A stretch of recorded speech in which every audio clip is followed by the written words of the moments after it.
Hello everyone, welcome back to our channel. ఈరోజైతే tape కొలత లేకుండా చాలా ఈజీగా సింపుల్గా నేను బ్లౌజ్ స్టిచ్చింగ్ అనేది ఎలా చేసుకుంటాననేది మీతో షేర్ చేయబోతున్నాను. ఇది చూస్తున్నారు కదండి, ఇదైతే లైనింగ్ పీస్. ఇది లైనింగ్ పీస్ని 2 ఫోల్డింగ్స్గా వేసాను. ఆ ఫోల్డింగ్స్ కూడా మనకి ఆపోజిట్ సైడ్ వచ్చేట్టుగా వేసాను. ఇంకా ఇక్కడ నేను బ్లౌజ్ కొలత అయితే తీసుకుంటూ ఉన్నానన్నమాట. అసలు టేప్ వాడే అవసరం లేదండి. మన దగ్గర ఉన్న ఆది బ్లౌజ్తోనే మనం కొత్త బ్లౌజ్ని చాలా ఈజీగా స్టిచ్ చేసుకోవచ్చు. చూసారా, నెక్ మార్కింగ్ చేశాను, ఇంకా బాడీ కూడా మార్కింగ్ చేస్తూ ఉన్నానన్నమాట. ఈ బాడీ కొలత కూడా ఎగ్జాక్ట్గా మనం బ్లౌజ్ ఎలా అయితే ఉందో అలా బ్లౌజ్కి నుడతలు ఏమీ లేకుండా ఎగ్జాక్ట్గా గీసినట్టయితే మనకి యాజ్ టీజ్గా మన ఆది బ్లౌజ్ ఎలా ఉందో అలానే కుట్టేయచ్చు అనమాట. ఇంకా నేను ఇక్కడ మార్కింగ్ అయితే చేస్తున్నాను. హామ్కి అలాగే నెక్కి కూడా ఇప్పుడు కటింగ్ చేస్తూ ఉన్నాను. కాకపోతే అందరికీ అన్నీ తెలిసి ఉండవు కదండి, కానీ నేర్చుకోవాలని ఇంట్రెస్ట్ ఉంటే కనుక చాలా ఈజీగా మన ఇంట్లోనే మనం స్టిచ్చింగ్ అయితే చేసుకోవచ్చు. ఇంక నేనైతే చూసారు కదండి, బ్లౌజ్ మార్కింగ్ ఎక్కడైతే చేశానో అలా ఆ విధంగా కట్ చేస్తూ ఉన్నాను అనమాట.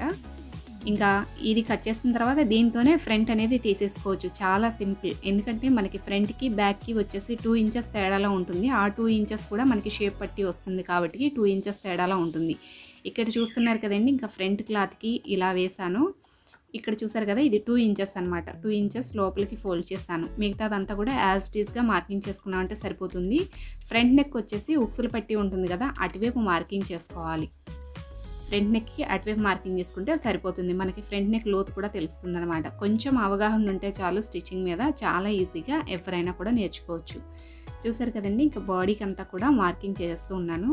అంటే బయటికి ఇవ్వచ్చు బ్లౌజ్ కావాలి అనుకుంటే, కానీ వాళ్ళు కూడా పాపం ఎప్పుడు ఇవ్వాలి, మనకు అర్జెంట్ అయితే ఇవ్వలేని స్థితి కూడా ఉంటుంది కదండి వాళ్ళకు కూడా. ఇంక అందుకని నేనైతే ఇంట్లో సింపుల్గా స్టిచ్చింగ్ అయితే ఇలా నేర్చుకున్నాను అనమాట. ఎక్కడికి వెళ్ళి నేర్చుకున్నది లేదు.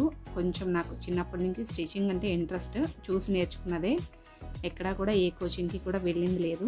నేను ఇంట్లో మాకు ఎలా అయితే స్టిచ్ చేస్తానో అదే మీకు చూపిస్తున్నాను. కొంచెం ఇంట్రెస్ట్ పెట్టండి, మీకు కూడా వచ్చేస్తుంది అనమాట. చూసారు కదండి, మార్కింగ్ చేసుకున్నట్టుగా ఇంకా ఫ్రంట్ నెక్ కూడా కట్ చేస్తున్నాను. అంతే, చాలా ఈజీ అనమాట. వచ్చేసింది. ఇంకా ఫ్రంట్ పార్ట్ కూడా తీసేసాము. ఇప్పుడు హ్యాండ్స్ కట్ చేసుకోవాలి. అలాగే హ్యాండ్స్కి చూస్తున్నారు కదా, ఫోల్డింగ్ ఈ విధంగా చేసుకోవాలి. ఫోల్డింగ్ ఎప్పుడు కూడా మనకి ఆపోజిట్ సైడే ఉండాలండి. జాయింట్ ఉన్న క్లాత్ మన వైపు ఉండాలి, కటింగ్ చేసుకున్న క్లాత్ మనకు ఆపోజిట్ ఉండేట్టుగా చూసుకోవాలి. ఇంకా హ్యాండ్ అయితే చూసారు కదా, మనకి ఆది బ్లౌజ్ ఉంది కాబట్టి యాజ్ టీజ్గా దానికి ఉన్నట్టుగా మార్కింగ్ అయితే చేసేసాను. ఇలా మార్కింగ్ చేసుకుంటే సరిపోతుంది. ఇంక ఇది కట్ చేసామంటే హ్యాండ్ అనేది రెడీ అయిపోతుంది అనమాట. అలాగే ఇక్కడ ఒక 1/2 ఇంచు లోతు కట్ చేసుకున్నాం అనుకోండి, అంటే 4 క్లాతులు కాదు 2 క్లాతులు పట్టుకొని కట్ చేసుకుంటే సరిపోతుంది అనమాట. అది ఫ్రంట్కి వస్తుంది. ఇలా లోతు తీసుకోవడం వల్ల మనకి ఉగ్గులాగా రాకుండా ఉంటుంది, ఫినిషింగ్ అనేది బాగుంటుంది. ఇంకా అలాగే ఎక్కడికక్కడ నేను ఇలా కట్స్ పెడుతూ ఉన్నానమాట. అంటే ఫ్రంట్ బ్యాక్ కన్ఫ్యూజ్ అవ్వకుండా ఉండడానికి. ఇంక ఇక్కడైతే నేను షేప్ పట్టి కోసం కట్ చేస్తూ ఉన్నాను. ఇంకా షేప్ పట్టి మెజర్మెంట్ అనేసరికి అందరికీ తెలిసే ఉంటుంది. మ్యాక్సిమం 10-11 ఉంటుంది పొడవు వచ్చేసి. వెడల్పు అయితే కనుక 4 ఇంచుల నుంచి 3 ఇంచుల నుంచి 4 ఇంచుల వరకు ఉంటుంది అంతే. కట్ చేసేసాను, అయిపోయింది. ఇప్పుడైతే ఇగోండి బ్లౌజ్ పీస్ అయితే ఇది. ముందుగా కట్ చేసుకున్నవి ఉన్నాయి కదండి, అవన్నీ కూడా ఇలా 1 by 1 పెట్టి కట్ చేసేసుకోవడమే. చాలా ఈజీ. లేదు అంటే ఫస్ట్ మీరు పేపర్ మీద కట్ చేసుకోండి. ఆ పేపర్ మార్కింగ్ పెట్టైనా కూడా చాలా ఈజీగా కట్ చేసుకోవచ్చు. లేకపోతే మీకు తెలిసిన టైలర్ ఎవరన్నా మీ ఇంట్లో వాళ్ళు తెలిసిన వాళ్ళు ఉంటే వాళ్ళతో పేపర్ కటింగ్ చేయించుకొని ఇంట్లో పెట్టుకోండి. ఎప్పుడు కావాలంటే అప్పుడు ఇలా ఫ్యాబ్రిక్ మీద ఆ పేపర్ పెట్టి కట్ చేసేసుకోవచ్చు. చాలా ఈజీగా అయిపోతుంది అది కూడా. చూసారు కదా, ఇది ఫ్రంట్ పార్ట్. ఇది ఫ్రంట్ పార్ట్ కూడా బ్లౌజ్ పీస్ని కట్ చేసేసాను. ఇంకా ఎక్స్ట్రాస్ ఏమన్నా ఉన్నాయనుకోండి, మనము ఈ లైనింగ్ క్లాత్ని మన బ్లౌజ్ పీస్కి జాయిన్ చేసిన తర్వాత ఎక్స్ట్రాస్ ఉంటే అప్పుడు కట్ చేసేసుకోవచ్చు. ఇంక నేనైతే ఇక్కడ షేప్ పట్టి కూడా తీస్తూ ఉన్నాను. ఆల్రెడీ మన ఛానల్లో హెమ్మింగ్తో పాటు నార్మల్ బ్లౌజ్ కటింగ్ స్టిచ్చింగ్ కూడా ఉందండి. చూడని వాళ్ళు ఎవరైనా ఉంటే చూడండి. అదైతే ఇంకొంచెం క్లియర్గా డీటెయిల్గా కూడా ఉంటుందన్నమాట. ఇంక చూసారు కదండి, షేప్ పట్టి అయిపోయింది. అలాగే ఉక్సులు పట్టి, ఇదేమో బ్యాక్ పట్టి కోసం అనమాట. ఇంక ఇవన్నీ కూడా రెడీ చేసి పెట్టుకున్నాను. ఇంకా పెట్టుకున్న తర్వాత ఇది చూసారా, క్రాస్లో ఉంది కదా, ఈ క్రాస్లో ఉన్న క్లాత్ని నెక్ బెల్ట్ కింద వేయడానికి అని చెప్పి కట్ చేస్తూ ఉన్నాను. అది కూడా క్రాస్లో ఉన్న తీసుకున్నాం అనుకోండి, మనకి నెక్ చుట్టూతో తిప్పేటప్పుడు క్లాత్ అడ్జస్ట్ అవుతుంది కాబట్టి బాగుంటుంది ఫినిషింగ్ అనేది. చూసారు కదండి, బ్లౌజ్ కటింగ్ అయితే అయిపోయింది. ఇప్పుడు స్టిచ్చింగ్ అయితే స్టార్ట్ చేశాను. ఫస్ట్ అయితే నేను బ్యాక్ పార్ట్కి లైనింగ్ అయితే అటాచ్ చేస్తూ ఉన్నాను. అంటే వీడియో మరీ లెంతీగా అవుతుందని చెప్పేసి ప్రతీదీ కూడా షూట్ చేయలేదండి. ఇప్పుడు బ్యాక్ పార్ట్‌కి లైనింగ్ క్లాత్ ఏ విధంగా అటాచ్ చేస్తున్నానో ఫ్రంట్ కూడా అదే విధంగా, హ్యాండ్స్ కూడా అదే విధంగా అటాచ్ చేసుకొని ఎడ్జెస్ ఏమన్నా ఉంటే కట్ చేసేసుకుంటే సరిపోతుందనమాట. అంటే ప్రతీదీ కూడా షూట్ చేసి చూపించాలంటే మనకి గంట పైనే వచ్చేసింది వీడియో. అంత లెంతీ వీడియో అంటే కష్టం కదా చూడడం. ఇంక అందుకని చెప్పేసి నేను సింపుల్‌గా అయిపోతుందని చెప్పేసి బ్యాక్ నెక్ ఒకటే క్లాత్ లైనింగ్ పీస్‌ని తీసుకొచ్చి బ్లౌజ్ పీస్‌కి ఎలా అటాచ్ చేయాలి అనేది చూపిస్తున్నాను. ఇక ఫ్రంట్ హ్యాండ్స్ కూడా అలానే అటాచ్ చేసుకొని ఎక్స్ట్రా క్లాత్ కట్ చేసేసుకుంటే సరిపోతుంది. ఇక్కడ చూస్తున్నారు కదండీ, ఇదంతా కూడా బ్యాక్ నెక్ అటాచ్ చేస్తూ ఉన్నాను. కాకపోతే మనం వినడం కన్నా కూడా చూసామనుకోండి చాలా ఈజీగా వచ్చేస్తుందనమాట. చూసారు కదా, అన్ని వైపులా కూడా క్లాత్ ఉగ్గు రాకుండా చూసుకొని సమానంగా ఉండేట్టుగా చూసుకోవాలి. అంటే లైనింగ్ బ్లౌజ్ పీస్ కూడా సమానంగా ఉండేట్టుగా చూసుకొని చుట్టూతో అటాచ్ చేసేసుకుంటూ వెళ్ళిపోవడమే. తర్వాత ఫైనల్గా లాస్ట్లో ఈ నెక్ని అటాచ్ చేసుకోవాలి. ఇప్పుడు అటాచ్ చేసుకుంటే మనకి ఉగ్గు అనేది రాకుండా ఉంటుందన్నమాట. ముందే అటాచ్ చేసేసామనుకోండి కొంచెం బ్లౌజ్ పీస్ కొంచెం ఉగ్గులాగా వస్తుంది. అందుకని నేను లాస్ట్లో ఇలా అటాచ్ చేస్తాను. చూసారు కదండి, ఈ అటాచింగ్ అంతా అయిపోయిన తర్వాత ఎక్స్ట్రా క్లాత్ని అంతా కూడా కట్ చేసుకోవాలి. అంటే లైనింగ్ అయితే మనకి ఎగ్జాక్ట్ కొలత కదా, ఆ లైనింగ్ ప్రకారం మిగతా క్లాత్ అంతా కట్ చేసేయాలి. కట్ చేసేసాను నేను. ఇప్పుడు ఇంక ఇదైతే నడుముకి బెల్ట్ అండి. అంటే నడుముకి క్లాత్ ఇలా తిప్పి వేసుకున్నాం అనుకోండి నడుము తేలిపోతుంది అంటారు కదా చాలామంది. అది నడుము క్లాత్ కనుక మడత పెట్టి లోపలికి కుడితే తేలిపోతుందనమాట. అలా కాకుండా మనం నడుముకి కావాల్సిన క్లాత్ తీసుకొని ఎక్స్ట్రా క్లాత్ని ఇలాగ అటాచ్ చేసుకొని తిప్పినట్లయితే నడుము తేలిపోవడం అనేది ఉండదు, చక్కగా కూర్చుంటుంది. చూసారు కదా, ఇంకా ఆ పీస్ రెడీ చేసుకున్న తర్వాత షోల్డర్ టు హిప్ వర్క్ పట్టుకొని డాట్స్ అయితే వేస్తున్నాను. బ్యాక్ డాట్స్ వస్తాయి కదా, ఆ డాట్స్ వేస్తున్నాను అనమాట. అలానే రెండు వైపులు కూడా వేసేసాను. ఇంక ఇప్పుడు ముందుగా ప్రిపేర్ చేసుకున్న నడుము పట్టి ఉంటుంది కదా, ఆ పట్టిని అటాచ్ చేసుకోవాలి దీనికి. చూసారు కదండి, రెండు వైపులు అయితే అయిపోయింది. ఇప్పుడు నడుముకి కావాల్సిన క్లాత్ని అయితే అటాచ్ చేస్తున్నాను. చాలా ఈజీ అండి బ్లౌజ్ నేర్చుకోవడం. అలాగే ఇక్కడ డాట్స్ దగ్గర చిన్న కుర్చీలాగా పెట్టామనుకోండి మనకి హెమ్మింగ్ చేసుకునేటప్పుడు క్లాత్ కూడా చక్కగా ఉంటుంది ఫినిషింగ్ అనేది. చూసారు కదా ఇలా. ఇంకా తర్వాత మరలా ఇంకో వైపు తిప్పి పైన పైపింగ్ లాగా వేసుకున్నాం అనుకోండి క్లాత్ తిప్పేటప్పుడు ఇబ్బంది లేకుండా చక్కగా ఫోల్డ్ అవుతుంది. చూసారు కదండి, ఇలా మొత్తం క్లాత్ అంతా అటాచింగ్ అయిపోయింది అనుకోండి మనకి బ్యాక్ పార్ట్ అనేది రెడీ అయిపోయినట్టే. ఇంకా ఫ్రంట్ పార్ట్ అయితే చెప్పాను కదండి, లైనింగ్ పీస్ అంతా కూడా అటాచ్ చేసి పెట్టేశాను. ఇగోండి, ఇప్పుడైతే షేప్ పట్టీలు రెడీ చేస్తున్నాను. మనం ఆల్రెడీ లైనింగ్ పీస్ కట్ చేసుకున్నాం కదా, ఆ లైనింగ్ పీస్ని లోపల పెట్టేసి బ్లౌజ్ పీస్కి స్టిచ్చింగ్ చేసేస్తున్నాను. ఇలా స్టిచ్చింగ్ అయిపోయిన తర్వాత మళ్ళీ రెండు సమానంగా పెట్టుకొని మనకి కావాల్సిన కొలత చూసుకోవాలంటే మన ఆది బ్లౌజు షేప్ పట్టి ఎంత ఉందో చూసుకొని దానికి తగ్గట్టుగా ఎక్స్ట్రా ఉన్న క్లాత్ని కట్ చేసేసుకున్నాం అనుకోండి మనకి షేప్ పట్టి కూడా షేప్ చక్కగా వస్తుందన్నమాట. చూసారు కదా, ఇలా కటింగ్ చేసేసుకుంటే సరిపోతుంది. నేను ఆల్రెడీ మార్కింగ్ చేస్తున్నాను కాబట్టి ఎక్స్ట్రా క్లాత్ని అయితే కట్ చేసేస్తున్నాను. అంతే, రెడీ అయిపోయిందండి. అలాగే ఫ్రంట్ పార్ట్ కూడా ఇవ్వండి లైనింగ్ అయితే అటాచ్ చేసేసి ఎక్స్ట్రా క్లాత్ అంతా కూడా కట్ చేసేసాను. ఇప్పుడు డాట్స్ వేస్తూ ఉన్నాను. ఈ డాట్స్ కూడా ఒకవేళ మీకు తెలియలేదనుకోండి మీ ఆది బ్లౌజ్ ఉంటుంది కదా, ఆది బ్లౌజ్ని చూసి చక్కగా ఆ పొడవు కానీ వెడల్పు కానీ అంత ఉండేట్టుగా ఫ్యాబ్రిక్ని ఫోల్డ్ చేసి స్టిచ్ చేసేసుకుంటే సరిపోతుందండి. అలాగే ఈ ఆర్మ్ దగ్గర నుంచి వచ్చే డాట్ కూడా గ్యాప్ ఎంత ఉంటుంది అనేది మీరు ఆది బ్లౌజ్తోనే చక్కగా చూసుకోవచ్చు. ఒకసారి మనం ఆది బ్లౌజ్ని కరెక్ట్గా చూసాము అనుకోండి చాలా ఈజీగా స్టిచ్చింగ్ అనేది చేసేయచ్చు అనమాట. ఇంక చూసారు కదండి, ఫ్రంట్ డాట్స్ రెండింటికి కూడా వేయడం అయిపోయింది. ఇంకా ఇప్పుడు షేప్ పట్టి అయితే అటాచ్ చేస్తూ ఉన్నాను. షేప్ పట్టి అటాచ్ చేసేటప్పుడు మాత్రం అడిగిన మనం 1 ఇంచ్ డాట్ వేసి ఉన్నాం కదండి ఫ్రంట్ పార్ట్కి, ఆ డాట్కున్న ఖర్చు మట్టికి స్టిచ్చింగ్లోకి రాకుండా చూసుకుంటే సరిపోతుందన్నమాట. ఇలా 2 సార్లు స్టిచ్చింగ్ వేసేసుకుంటే కాస్త గట్టిగా ఉంటుంది. నేనైతే 2 స్టిచ్లు వేశాను.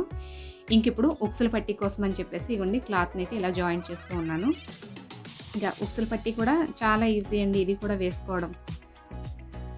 ఈ క్లాత్ ఉంది కదా, ఈ క్లాత్ని ఇలా తీసుకొచ్చి అటాచ్ చేసేస్తే రెండో వైపు మనం మౌల్డ్ చేసేసామంటే చక్కగా మనకి ఉక్సుల పట్టి అనేది రెడీ అయిపోతుంది. ఇక్కడ ఎక్స్ట్రా క్లాత్ ఉంది కదా, దాన్ని లోపలికి ఫోల్డ్ చేసి స్టిచ్చింగ్ వేసేయడమే. ఇప్పుడు మళ్ళీ ఒక్కసారి పైపింగ్ వేసుకోవాలి. పైన వేసుకుంటే మనం లోపలికి ఫోల్డ్ చేసినప్పుడు చక్కగా ఫోల్డ్ అవుతుందన్నమాట. అంతే అయిపోయింది. ఇప్పుడు లోపలికి ఫోల్డ్ చేసేసి పైనుంచి మళ్ళీ ఒక స్టిచ్ వేసేసుకోవడమే.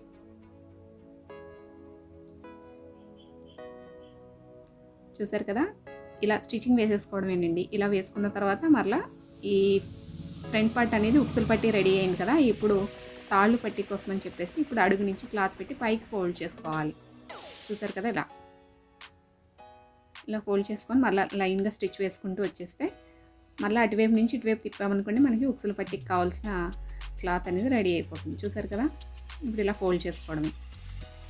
ఈ ఫోల్డింగ్ కంప్లీట్గా చేయకుండా కొంచెం బయటకు ఉండేట్టుగా చూసుకొని ఫోల్డ్ చేసుకోవాలి. మనం ఉక్సుల పట్టికి అయితే లోపలికి మొత్తం తిప్పాం కదా క్లాత్, అలా కాకుండా దీన్ని కొంచెం బయటకు వదులుకోవాలి. ఒకవేళ మీకు అర్థం అవ్వకపోతే మీ దగ్గర ఉన్న ఆది బ్లౌజ్ని చూడండి, ఈజీగా అర్థమైపోతుంది. ఇంకా అలాగే పక్కన ఇంకొక స్టిచ్ అయితే వేస్తూ ఉన్నాను. అంటే ఉక్సులు మనం తాళ్ళు వేయడానికి గ్యాప్ ఉంటుంది చూసారా, స్టిచ్కి మధ్యన ఆ స్టిచ్ వస్తుంది అన్నమాట. ఇది చూసారు కదండి, ఉక్సుల పట్టి కూడా రెడీ అయిపోయింది, తాళ్ళు పట్టి రెడీ అయిపోయింది. ఇప్పుడు రెండింటిని ఒకసారి కరెక్ట్గా పట్టుకొని, ఒకవేళ మీకు ఏమైనా ఫ్రంట్ నెక్ ఏమైనా తక్కువగా అనిపించింది అనుకోండి, ఇప్పుడు మరలా ఒకసారి మీ ఆది బ్లౌజ్ పెట్టి ఫ్రంట్ నెక్ కొలుచుకొని ఇలా ఎక్స్ట్రా ఏమైనా ఉంటే కట్ చేసుకుంటే సరిపోతుంది.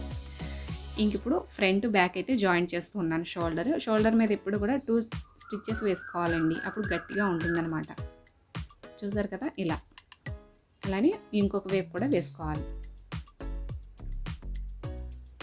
అలాగే వీడియో చివరి వరకు చూసాక మీకు నచ్చింది అనుకోండి, ఒక లైక్ ఇవ్వడం మాత్రం మర్చిపోకండి. వీడియో చాలామంది చూస్తున్నారు కానీ లైక్స్ అయితే రావట్లేదండి. లైక్స్ వస్తేనే మన వీడియో ఇంకొంతమందికి రీచ్ అవుతుందన్నమాట. చూసారు కదండి, ఫ్రంట్ పార్ట్ అయితే బ్యాక్ పార్ట్ అటాచ్ చేయడం అయిపోయింది. ఇప్పుడు హ్యాండ్స్ అయితే కట్ చేస్తూ ఉన్నాను. అంటే 2 హ్యాండ్స్ జాయింట్ ఉంటాయి కదా, జాయింట్ కట్ చేస్తున్నాను అనమాట. లైనింగ్కి అలాగే కట్ చేసుకోవాలి, అలాగే బ్లౌజ్ పీస్ కూడా అలాగే కట్ చేసుకోవాలి. కట్ చేసుకుని ఇప్పుడు రెండింటిని కలిపి ఇలా ఫోల్డ్ చేసుకోవాలన్నమాట. వీడియోలో చూస్తున్నట్టుగా ఫోల్డింగ్ చేసుకోవాలి. అంటే మనం హెమ్మింగ్ చేసుకునే దగ్గర ఫోల్డింగ్ వస్తుంది కదా, ఆ ఫోల్డింగ్ ఇది. చూసారు కదా, ఇలా ఫోల్డ్ చేసుకొని స్టిచ్ వేసుకుంటూ వెళ్ళిపోవడమే. తర్వాత మనం హెమ్మింగ్ చేసుకున్న తర్వాత ఈ స్టిచ్చింగ్ అనేది ఓపెన్ చేస్తాం కాబట్టి ఫినిషింగ్ అనేది నీట్గా కనిపిస్తుంది అనమాట. ఇంకా అలాగే స్టిచ్చింగ్ చేసేటప్పుడే నేను ఈ చివరి నుంచి ఆ చివరి వరకు మొత్తం హ్యాండ్స్ అన్నీ కూడా జాయింట్ చేసేస్తున్నాను. అంటే లైనింగ్ బ్లౌజ్ పీస్ జాయింట్ చేయలేదు కదా, ఇప్పుడు అది జాయింట్ చేసేస్తున్నాను. ఇంకా అలాగే ఇంకొక హ్యాండ్ కూడా ఇలానే జాయింట్ చేశానండి. ఇదే విధంగా ఇంకొక హ్యాండ్ కూడా జాయింట్ చేసేసుకొని ఎక్స్ట్రా క్లాత్ ఏమన్నా ఉంటే చుట్టుప్రక్కల అదంతా కూడా కట్ చేసుకుంటే సరిపోతుందన్నమాట. చూసారు కదండి, హ్యాండ్ అయితే రెడీ అయిపోయింది. ఇలా హ్యాండ్ అంతా రెడీ అయిన తర్వాత ఇప్పుడు నేను ఇక్కడ ఉన్న క్లాత్ చూసారు కదా, ఎక్స్ట్రాగా కొంచెం ఏమైనా కనిపిస్తే దాన్ని కట్ చేసేసుకుంటే సరిపోతుందన్నమాట. కట్ చేసేసుకొని మనం పెట్టుకున్న డాట్స్ని మళ్ళీ ఒకసారి పెట్టుకుంటే అటు ఇటు లెఫ్ట్ రైట్ కన్ఫ్యూజ్ అవ్వకుండా ఉంటాం. అంటే మనం లోతు తీసింది కదా, అది ఫ్రంట్కి రావాలి హ్యాండ్కి. ఇంకా హ్యాండ్స్ అన్నీ రెడీ అయిపోయిన తర్వాత ఇప్పుడు జాయింట్ చేస్తున్నాను. జాయింట్ చేసే ముందు ఏం చేస్తారంటే మీ హ్యాండ్కి మెయిన్ డాట్ పెట్టుకున్నాం కదా, అది షోల్డర్ దగ్గర కలిసేట్టుగా చూసుకొని కొలత వేసుకొని అప్పుడు స్టిచ్చింగ్ చేసుకున్నాం అనుకోండి, హ్యాండ్ అనేది అటు ఇటు తిరిగిపోవడము లేకపోతే హ్యాండ్ దగ్గర ఉక్కులు రావడం ఇవేమి ఉండవు అనమాట. ఫినిషింగ్ అనేది చాలా నీట్గా వస్తుంది. చూసారు కదండి, ఇలానే జాయింట్ చేసేసుకోవాలి. కాకపోతే జాయింట్ చేసేటప్పుడు అసలు హ్యాండ్ని అయితే లాగొద్దండి. హ్యాండ్ని కానీ లేకపోతే బ్లౌజ్ పీస్ని కానీ ఏది కూడా లాగకుండా చక్కగా ఫ్రీగా క్లాత్ని వదిలేయాలి. ఇప్పుడు మళ్ళీ రెండో స్టిచ్ వేసుకోవాలి. ఇలా రెండో స్టిచ్ కూడా వేసుకున్న తర్వాత ఇంకా అదే విధంగా ఇంకో వైపు హ్యాండ్ ఉంది కదా, దాన్ని కూడా జాయింట్ చేసుకోవడమే. జాయింట్ చేసుకునేటప్పుడు ఇందాక చెప్పినట్టుగానే షోల్డర్ దగ్గర మనం పెట్టుకున్న కట్స్ కలిసేట్టుగా చూసుకోవడమే, అంతే అండి. రెండో వైపు కూడా ఇదే విధంగా జాయింట్ అయితే చేసేసాను. ఇంక ఇప్పుడు రెండో వైపు కూడా జాయింట్ అయిన తర్వాత ఇప్పుడు చూసారు కదండి, మనం సైడ్లు జాయింట్ చేస్తూ ఉన్నాను నేను. రెండు వైపులా కూడా పట్టుకొని సమానంగా. ఎప్పుడు కూడా హ్యాండ్ నుంచి హిప్కి వెళ్ళకూడదండి, హిప్ నుంచి హ్యాండ్కి రావాలి స్టిచ్చింగ్. అలా అయితే మనకి ఫినిషింగ్ అనేది నీట్గా ఉంటుందన్నమాట.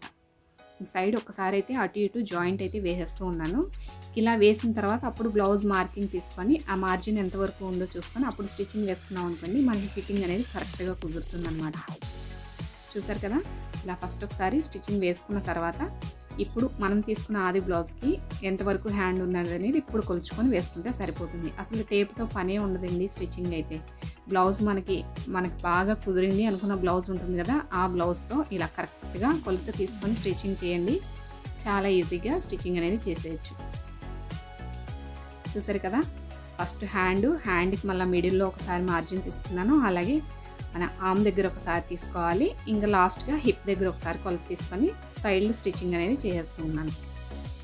ఇంకా ఇలా మనకి కావాల్సినప్పుడు మళ్ళీ ఎప్పుడైనా లూజు టైట్ అవునప్పుడు ఓపెన్ చేసుకోవడానికి ఎక్స్ట్రా స్టిచ్ అవుట్ వేసుకుంటే సరిపోతుందన్నమాట. ఇలా 2-3 స్టిచెస్ వేసుకున్నాం అనుకోండి, మనకి ఎప్పుడైనా కాస్త లూజ్గా కావాలి అనుకుంటే ఒక స్టిచ్ ఓపెన్ చేసుకుంటే సరిపోతుంది. ఇలానే రెండో వైపు కూడా వేసుకొని ఎక్స్ట్రా ఖర్చు ఉంది కదా, ఖర్చునంతా కూడా కట్ చేసేసుకుంటున్నాను. కట్ చేసేసుకొని చిన్న చిన్నగా ఘాట్లు పెట్టుకున్నాం అనుకోండి, ఫినిషింగ్ అనేది నీట్గా ఉంటుంది. ఇలా 2 వైపులు స్టిచ్చింగ్ చేసి ఖర్చు కూడా కట్ చేసుకున్న తర్వాత ఇప్పుడు ఒకసారి మన ఆది బ్లౌజ్ ఉంది కదా, ఆది బ్లౌజ్ తోటి ఒకసారి కొలుచుకోవాలండి. అలా కొలుచుకున్నాం అనుకోండి, ఇప్పుడు ఏమన్నా కాస్త లూజ్‌గా లేకపోతే టైట్‌గా ఉందనుకోండి, ఇప్పుడు అడ్జస్ట్ చేసుకుంటే సరిపోతుంది. ఇంక నేనైతే చూస్తున్నారు కదా, ఇక్కడ కొలుస్తూ ఉన్నాననమాట. బ్లౌజ్‌ని కొలుచుకుంటే సరిపోతుంది. టేప్ కూడా అవసరం లేదు ఇక్కడ. చూసారు కదా, ఇదైతే ఎగ్జాక్ట్‌గా వచ్చిందండి. కరెక్ట్‌గా ఉంది బ్లౌజ్. ఇంకా అలాగే నడుము కొలత కూడా చూసుకుంటే సరిపోతుంది. చూసారు కదా, నడుము కొలత కూడా కరెక్ట్‌గా ఉందండి. ఎక్కడ కూడా ఎక్కువ తక్కువ లేదు. చూసారా, ఇంకా బ్లౌజ్ అయితే పర్ఫెక్ట్ అనమాట ఇది. ఇంక ఇప్పుడు నెక్కి కావాల్సిన పట్టీ కోసం అని చెప్పి క్రాస్ పీస్లు అయితే కట్ చేసుకున్నాను కదా, వాటిని ఇలా జాయింట్ చేస్తున్నాను. ఇలా జాయింట్ చేసుకుంటూ ఒక పొడవుగా పట్టీలాగా రెడీ చేసుకోవాలన్నమాట. వీడియోలో అయితే చూస్తున్నారు కదా మీరు, ఆ క్రాస్ క్లాత్ను కూడా ఎలా జాయింట్ చేస్తున్నాను అనేది. ఇంక ఇలా కట్ చేసుకున్న తర్వాత ఇప్పుడు ఈ పట్టీని మనకి నెక్కి వేసుకోవాలి. ఇంకా నెక్కి అయితే ఈ క్లాత్ జాయిన్ చేసిన తర్వాత మళ్ళీ ఇంకో వైపు ఫోల్డ్ చేసి స్టిచ్చింగ్ వేసుకున్నాం అనుకోండి, మనం హెమ్మింగ్ చేయడానికి లోపలికి ఫోల్డింగ్ అయితే చేస్తాం కదా, ఫోల్డింగ్ చేసేటప్పుడు ఫినిషింగ్ అనేది నీట్గా ఉంటుందన్నమాట. చూసారు కదండి, ఇలానే నెక్ చుట్టూరు కూడా ఈ ఫ్యాబ్రిక్ని అంతా కూడా జాయిన్ చేసుకుంటూ వెళ్ళిపోవాలి. ఇలా చివరి వరకు వెళ్ళిన తర్వాత ఎక్స్ట్రా క్లాత్ ఉంటుంది కదా, ఆ క్లాత్ని కొంచెం కట్ చేసుకోవాలి. అంటే కొంచెం ఎక్స్ట్రా ఉంచి కట్ చేసుకోవాలి లోపలికి ఫోల్డ్ చేయడానికి. ఇక చూసారు కదా, ఇలా ఫోల్డ్ చేయడానికి అనమాట. ఇంకా నెక్ అయితే క్లాత్ జాయిన్ చేయడం అయిపోయింది. అలాగే రౌండ్ ఎక్కడైతే తిరుగుతుందో అక్కడ కొంచెంగా ఘాట్లు అయితే పెట్టుకుంటే నెక్ రౌండ్ ఫినిషింగ్ అనేది నీట్గా వస్తుందన్నమాట. ఇంకా అలాగే ఇప్పుడు రెండో వైపు ఫోల్డ్ చేస్తూ ఈ క్లాత్ని అయితే కుడుతూ ఉన్నాను. ఇప్పుడు ఈ ఎక్స్ట్రా కనిపిస్తుంది కదండి, ఇదంతా కూడా హెమ్మింగ్ చేసినప్పుడు లోపలికి వెళ్ళిపోతుంది కదా, ఆ క్లాత్ అనమాట ఇది. చూసారు కదండి, నేను బ్లౌజ్ స్టిచ్చింగ్ చేసుకునే విధానాన్ని ఈరోజు మీతో షేర్ చేశాను. ఎలాంటి గురువు కానీ, ఎలాంటి టీచర్ కానీ, నేను ఎలాంటి క్లాస్కి కానీ ఏం వెళ్ళలేదండి. నేను ఆన్లైన్లో చూసి నేర్చుకున్నదే మీతో షేర్ చేశాను. నాకైతే పర్ఫెక్ట్గా బ్లౌజులు అయితే కుదురుతాయి. ఈ వీడియో మీకు నచ్చితే కనుక లైక్ చేయడం మాత్రం మర్చిపోకండి. థ్యాంక్స్.